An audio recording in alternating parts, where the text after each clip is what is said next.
Napakasarap pong banggitin those words that, of course, most of us are very well aware of. But again, I just want to remind us na yung sinasabi po doon na this is the day that the Lord has made. Kailangan ho natin maintindihan yung ibig sabihin no, na talagang the Lord has carefully crafted this day in accordance to His will and His purpose in our lives. So sana po as we begin, especially for those who are working, those who will once again go about their responsibilities for the entire week, may we be reminded of that. We just don't go about our day without any purpose. We just don't go about our day without any direction or any guidance.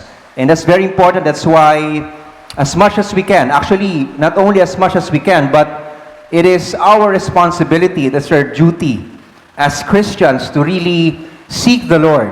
And that's why here in our church, mapapansin niyo po, again, it's raining very hard.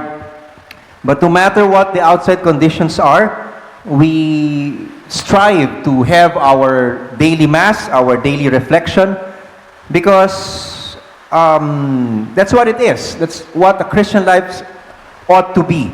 That we really seek the Lord for guidance every day. Because again, this is the day that He has made. He has made it with purpose. And it is but right na tayo din po maging aligned dun sa purpose ng Panginoon. And I think one of the things also that we ought to understand every day when we wake up in the morning is just like having a thankful heart for another day that the Lord has given to us. And siguro masyado na hong gas-gas siguro yun for some of us, but it's something that we have to be reminded of every day, that there is something good that the Lord has given to us for the day. When we wake up, we know that it's the life of the Lord that we breathe in our lives, and that in itself is something na talagang a very good thing to be thankful for. And that should lead us all through the day. And I think another principle, another character also that we ought to see when we start the day is just a sincerity in our hearts. Just a sincere understanding na, when we go about the day, there's lots of uncertainties, but we know that it is the Lord who is able to accomplish what concerns us. Sabi nga dun sa Psalms 138 verse 8, the Lord will perfect His will in our lives. And that's a message for us na we don't control anything. It's all in the Lord's hands. And we ought to have that sincerity in our hearts to know na, it's the Lord who has given us whatever we need. Of course, He gives us the strength to go about our day, but everything indeed comes from the Lord. And I think that's also, when we have these things, yun po yung sinasabi ni Christ siguro when we talk about the gospel for today, which is actually a very confronting gospel, because the Lord is talking about, if there's something that makes you stumble, then cut it off. And we can look at it in a way wherein it can be a judgmental perspective, hindi nakatuon sa sarili natin but nakatuon sa iba. But actually, what the gospel really speaks about is that we have to look in our hearts and see what are those things that make us stumble. Meaning, what are those things that make us not realize the goodness of the Lord? What are those things that makes us not realize the love of God? What are those things that also, because, if we don't see the goodness of the Lord and we don't see the love of God, then ang tendency nun is we also judge one another. Kaya nga po, dun sa katapusan ng chapter ng gospel po natin, it says there, have salt in yourselves and be at peace with one another. I think that's really what the gospel wants us to understand. That it's all about what are the things that makes us not see Christ in our lives, and not see Christ in others also.